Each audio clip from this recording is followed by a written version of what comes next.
Hi, welcome to view point. మొత్తం మీద YCP నాయకుల అరాచకం అనాలా లేకపోతే పోలీసుల మాఫియా అనాలా ఏమైనా కానీ ముంబై హీరోయిన్ ఎపిసోడ్ అయితే దేశవ్యాప్తంగా ట్రెండింగ్లోకి వెళ్ళిపోయింది. జస్టిస్ ఫర్ జత్వాని అనే ఒక హ్యాష్ ట్యాగ్ తోటి దేశవ్యాప్తంగా ట్రెండింగ్లోకి వచ్చింది ఈ అంశం.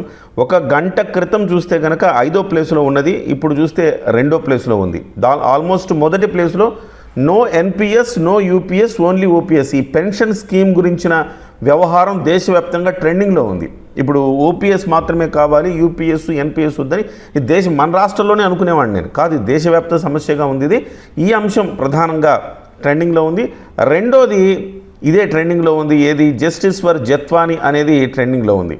ఇక మూడవది ముఖేష్ అంబానీ ట్రెండింగ్లోకి వచ్చింది. ఆయన బిజినెస్ అండ్ ఫైనాన్స్కి సంబంధించి ఆయన చేసే స్టేట్మెంట్లు కానీ ఇవన్నీ కూడా ట్రెండింగ్లోకి వచ్చాయి.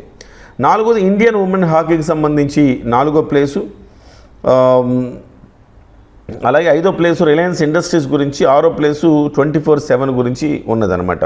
ఓవరాల్గా చూస్తే కనుక ట్రెండింగ్లోకి రావటం అనేది, అంటే జస్టిస్ ఫర్ జత్వాని ట్రెండింగ్లోకి వచ్చిందంటే ప్రజలు ఎంతగా కనెక్ట్ అయ్యారో ఆ అంశానికి సంబంధించి అనేది మనం ఆలోచించాలి. ఎందుకంటే ప్రజలు చాలా దీన్ని సీరియస్గా తీసుకున్నారు. ప్రజలు కూడా ఇంత దారుణమా, ఇంత అన్యాయమా అనేసి ప్రజలు మాట్లాడుకుంటున్నారు.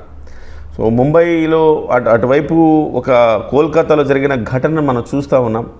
సో అన్యాయంగా, దారుణంగా, పాశవికంగా పాడు చేసి చంపేసిన దుర్మార్గుల్ని మనం చూస్తున్నాం. వాటికి సంబంధించి దేశవ్యాప్తంగా నిరసనలు వెల్లువెత్తుతున్నాయి. అదే సమయంలో ఇక్కడ ముంబైకి సంబంధించిన హీరోయిన్కు తెలుగు రాష్ట్రంలో జరిగిన ఘోరమైన అవమానాన్ని, అరాచకాన్ని ఇప్పుడు వెలుగులోకి తేవటానికి ఈ టాపిక్ ట్రెండ్ అవుతుందని చెప్పొచ్చు. Justice for Jethwani. మరి ఈ టాపిక్ ఇంత ట్రెండింగ్ అయిన తర్వాత డెఫినెట్గా ప్రభుత్వం కూడా అంతే సీరియస్గా కనపడుతుంది. ఏం జరుగుతుందో చూడాలి.